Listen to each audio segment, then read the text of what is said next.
안녕하십니까. 2020년 2월 12일 최병무의 팩트 시작하겠습니다. 추미애 법무부 장관이 어제 기자간담회를 가졌습니다. 기자간담회에서 무슨 얘기를 했냐면 검사의 수사권과 기소권을 분리하는 방안을 검토하겠다, 이렇게 얘기했습니다.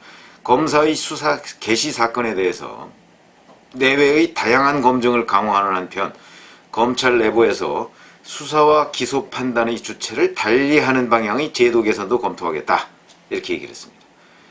이제 무슨 얘기냐면 검사 중에 수사검사 따로 있고 기소검사 따로 있다, 이런 얘기를 하는 겁니다. 그건 무슨 얘기냐, 또 쉽게 말씀을 드리면 검사 중에 검사가 지금 뭐 2,000명이 좀 넘죠. 그 중에 일부는 수사를 하는 검사, 기소권이 없는, 그렇게 해놓고 그 사람들이 수사를 해놓은 것을 가지고 이제 기소권을 가지고 있는 검사가 그걸 한번 들여다보고, 그러니까 수사에는 전혀 관여를 안 했던 검사가 그걸 들여다보고 아, 이게 기소할 만한 건가 아닌가 라고 판단을 해서 기소를 한다는 것, 이제 이런 얘기를 하고 있는 것이죠. 저는 나름대로 일리가 있다고 생각을 합니다. 무슨 얘기냐면 특수부 같은 검사들, 특수부 수사라는 것이 굉장히 오랫동안 이루어집니다. 대개 몇 달 정도 이루어지죠. 그중에 특히 이제 인지사건 같은 경우는 몇 달 정도 수사를 하게 되는데, 그렇게 되면 본인이 몇 달 동안 들인 그 노력이 아까워서 설령 이게 그 사건이 뭐 유죄를 받을 것이 명확하지 않은데도 불구하고 무리하게 기소를 하는 경향이 있는 것, 지금 검사들이 인정해야 됩니다. 그래서 이제 우리나라가 다른 나라보다 좀 무죄율이 높다는데, 무죄율이 높다는 건 뭐 그것 때문만 아니고요. 무죄율이 높은 거는 제가 보건대는 오히려 이 굵직굵직한 사건을 볼 때 정권의 하명 수사가 많아서 무죄율이 높은 거로 보입니다. 정권에서 시키는 일은 어찌됐든 간에 나중에 무죄를 받을지언정 그 부분은 가서 기소는 하거든요, 최소한도. 이제 그런 것 때문에 오히려 무죄율이 높다고 생각은 하지만, 여튼 수사와 기소의 분리 문제는 한번 검토해 볼 만한 대상이긴 하다. 이제 그런데 지금 선거 며칠 안 남았습니다. 오늘 수요일이니까 12일이면 한 63일 정도가 남은, 선거를 2달 정도 남겨놓고, 자, 이런 아주 굉장히 어찌 보면 중요하고 변화를 가져올 수 있는 이런 아이디어를 불쑥 던진다. 이게 과연 도움이 되겠는가, 여권에. 이런 말씀을, 왜 그러냐면 지금 현재 청와대의 선거개입 의혹 사건과 관련해서 여러 명이 기소가 돼 있고, 아직 기소가 안 된 사람이 임종석 전 대통령 비서실장, 그 다음에 이광철 현 민정수석실 민정비서관, 두 사람이 기소가 안 됐고, 물론 거기에 또 빈칸이 하나 더 있죠. 문재인 대통령. 문재인 대통령이야 만약 이 문제로 조사를 받는다 할지라도 기소는 못하니까. 기소는 못하죠. 왜냐하면 내란 외환의 죄를 범하지 않고서는 현직 대통령은 재임 중에는 기소가 안 됩니다, 적어도. 그렇기 때문에 조사는 할 수 있을지언정 기소는 못한다. 그러고 보면 이제 기소로 남은 두 사람은 임종석, 이광철이고, 그 다음에 퇴임 이후에 가능성 있는 문재인 대통령, 요 정도일 텐데, 그걸 이제 윤석열 검찰총장이 총선 후에 수사를 재개하겠다 이렇게 해놨는데, 아마 이게 좀 캥기는지 지금 추미애 법무부 장관이 지금부터 수사와 기소를 분리하겠다고 이렇게 나오는 것은 결국 임종석과 이광철 살리기 아니냐, 이제라는 이런 의심을 받기에 충분하죠. 그러니까 지금 제가 아침 방송에서 오얏나무 밑에서 각든을 메고 있다. 지금 저 오얏을 따는 것으로 딴 사람들은 그렇게 생각할 겁니다. 그래서 제가 말씀드리는 건데, 추미애 법무부 장관의 이런 의견이 과연 누구의 찬성을, 국민 몇 %의 찬성을 받을 수 있을 것인가, 제가 그 부분을 말씀드리는 겁니다. 그래서 선거를 2달여 앞두고서 추미애 법무부 장관이 갑자기 수사 기소 분리 얘기를 하는 것이 과연 여권에 도움이 될 것이냐. 저는 별로 도움이 안 된다. 그럼 추미애 법무부 장관은 왜 그러느냐. 그건 결국 친문 세력들한테 아부하는 것이다, 이렇게 생각을 합니다. 그러니까 본인은 지금 국민은 안중에 없고 친문들만 보이는 것이죠. 왜? 본인의 서울시장 후보 도전 이런 데에 온 신경을 쓰고 있는 것 아닌가. 적어도 국민들을 생각한다면 추미애 법무부 장관이 지금 이런 탈레반 같은 일을 하지 않을 것이다. 저는 그렇게 보는데 지금 그렇게 하고 있습니다. 이것만 그런 게 아닙니다. 공소장 비공개, 이거는 명분과 실리를 다 잃었습니다. 무슨 얘기냐면 공소장 비공개한다고 하는데 공소장 비공개하는 나라가 뭐 미국도 그렇고 어쩌고저쩌고 했는데 그거 다 거짓말이었습니다. 그 팩트 체크를 여러 언론과 신문과 방송에서 했죠. 그런데 추미애 법무부 장관 얘기는 거짓이었다 하는 것이 다 입증돼서 또 한 번 망신을 당했고요. 그 다음에 본인이 실리를 잃었다고 하는 것은 본인이 그렇게 비공개하겠다고 했는데 바로 그 다음날 동아닷컴에 의해서 공개가 됐고 그 이틀 뒤에 전문 공개가 됐습니다. 그러니까 실리도 못 얻은 거죠. 욕만 먹은 셈이 돼버렸습니다. 이렇게 돼서 결국 이것도 또 하나의 헛발질이 됐다. 이렇게 따진다면 결국 추미애 법무부 장관은 자 본인이 얘기했던 그 큰 흐름의 무슨 공소장 비공개의 원칙 뭐 이것도 못 지킨 것이 됐고 그 다음에 그렇다고 해서 그럼 공소장이 공개가 안 됐느냐 또 사실상 공개가 됨으로써 실리도 취하지 못했다 이런 얘기가 되고 그 다음에 또 이게 애매해져 가지고 공소장을 국회에 제출함으로써 일반에 공개되도록 만든 부분 이게 또 묘하게 노무현 정부 때부터 추진이 되어 왔던 일입니다. 그래서 한 15년 넘게 지금 관행처럼 되어 왔는데 이게 잘못된 관행이라고 주장하니까 또 친노 세력들을 자극하는 모양새가 됐습니다.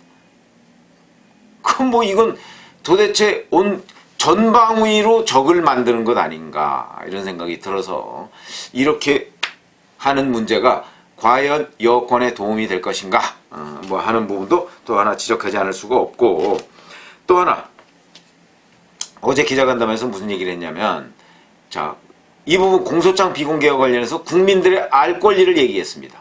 기자들이 그런 질문을 하니까 국민들은 좀 이따가 알아도 될 권리가 있다 이렇게 얘기했습니다. 무슨 뭐 좀 말이 좀 헷갈리시죠? 무슨 얘기냐면 꼭 지금 알아야 돼? 나중에 저 재판할 때 알면 되잖아 이런 얘기입니다. 그러면 여기서 이런 거 한번 생각해 보시죠. 자 이광철 청와대 민정비서관 청와대의 핵심 비서관인데 이 사람이 재판에 넘겨졌습니다. 1월 30일에 재판에 넘겨졌습니다. 청와대 선거개입 의혹 사건과 관련해서 재판에 넘겨졌다고 하는데 그럼 이광철 현직 청와대 비서관이 이광철이 아니죠. 최강욱 공직기강 비서관. 제가 임종석 이광철 얘기하다가 헷갈렸습니다. 최강욱 공직기강 비서관이 넘겨졌는데 이게 도대체 무슨 일 때문에 넘겨졌지? 궁금합니다. 왜 그러냐면 주요 형사 피의자에 대해서는 국민들이 알 권리가 있습니다. 이거는 법과 제도에 의해서 다 보장된 국민의 기본권 중에 하나입니다. 이게 일반 그냥 뭐 이 길거리 가다가 어떤 한 사람이 뭐 형사 피의자였는데 그 사람이 무슨 죄로 넘어갔나 하는 것을 국민들은 알려고 하지도 않고 알 필요도 없습니다. 그러나 국가의 중요한 업무를 맡고 있는 사람이 재판에 넘겨졌다. 무슨 잘못을 저질렀다. 그런데 그 사람이 무슨 잘못을 저질렀는가는 우리 국민이 알아야 합니다. 알 권리가 있어야 합니다. 그것도 이따가 아는 게 아니고 지금 당장 알아야 됩니다. 그게 법과 헌법과 법률에 보장된 겁니다. 그런데 추미애 법무부 장관은 좀 이따가 알아도 되는 거 아니야? 이렇게 얘기했습니다. 결국 무슨 얘기냐? 자기네들은 알지 않습니까? 자기네들은 지금 알고 국민들은 나중에 알아도 된다. 우리 힘없는 국민들 화가 나죠? 우리 이 문재인 정부를 누가 만들었는데 국민 다수가 투표를 해서 만든 거 아니겠습니까? 주인은 국민입니다. 그런데 국민들은 너희들은 몰라도 돼 지금? 너희들 한 두세 달 뒤에 알아? 화가 나고 저는 국민 모욕이다. 이렇게 따지면 결국 오늘 그래서 뭐 아까 수사검사 기소검사 분리 뭐 이 부분에 관해서도 조국 전 법무부 장관이 또 박수를 쳤더군요. 저는 이 부분에 관한 국민 여론이 어떻게 흘러갈까라는 부분에 대한 하나의 척도가 조국이 박수를 쳤느냐 안 쳤느냐 그거라고 생각을 합니다. 조국이 박수를 쳤다는 사실은 우리 국민의 다수가 적어도 이 부분에 대해서 동의하지 않고 있구나. 그동안에 조국 전 민정수석, 조국 전 법무부 장관이 보였던 행태가 어땠습니까?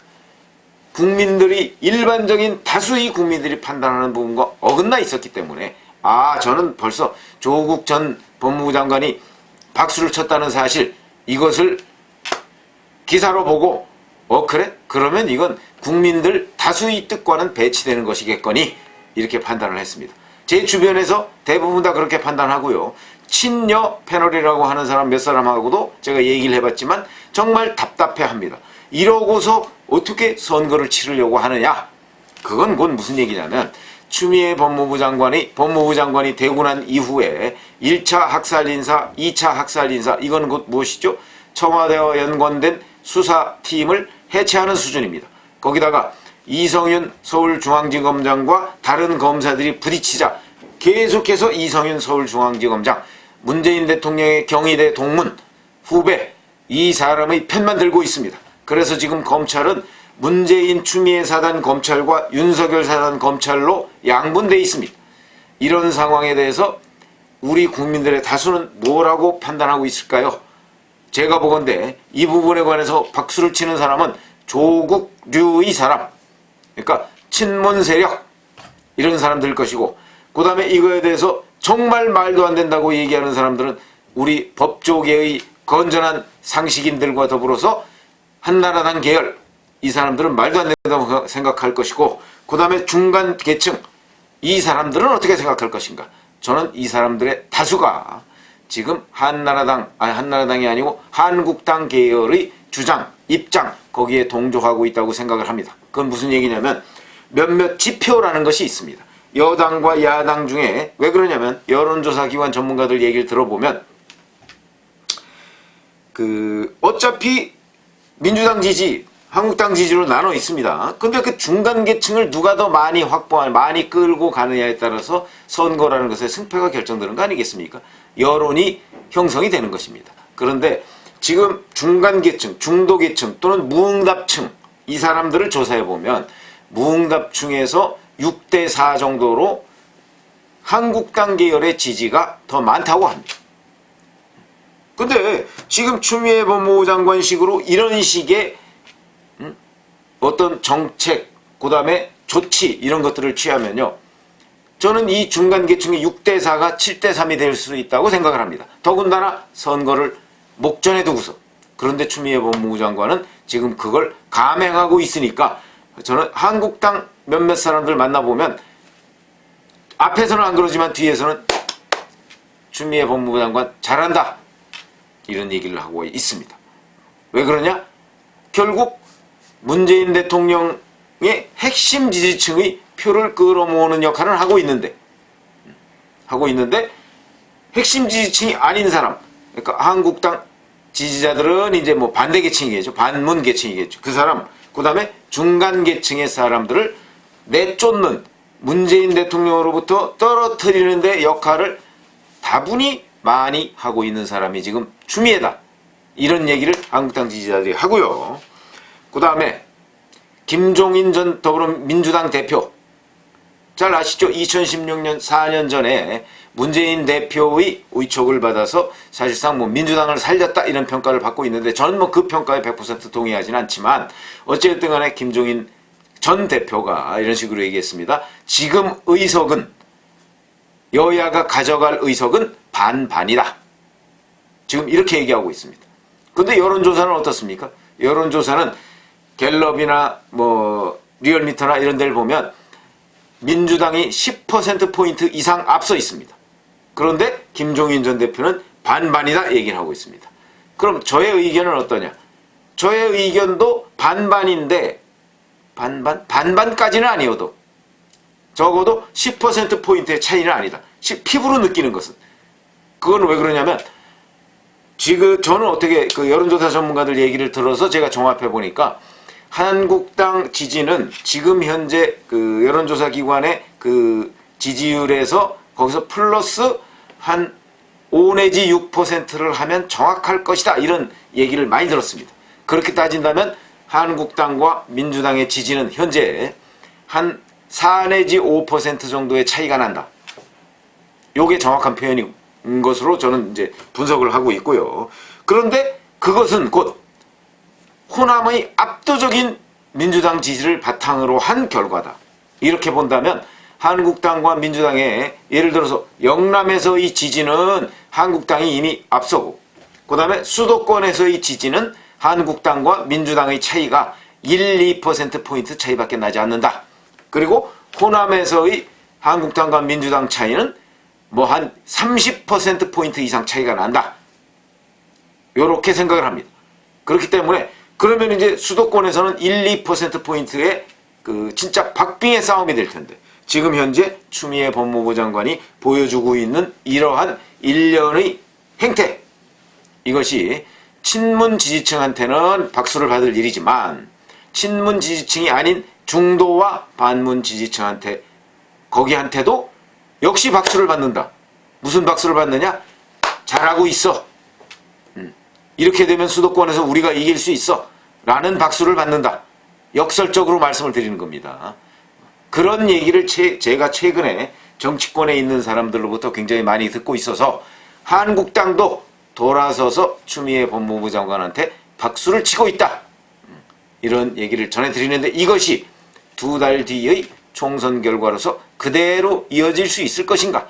아마 추미애 법무부 장관이 지금 같은 일을 계속해서 유지한다면 버린다면 그러면 저는 가능성이 높다. 이렇게 봅니다. 그래서 오늘 제목을 한국당으로부터 박수받는 추미애 이렇게 달았습니다. 감사합니다.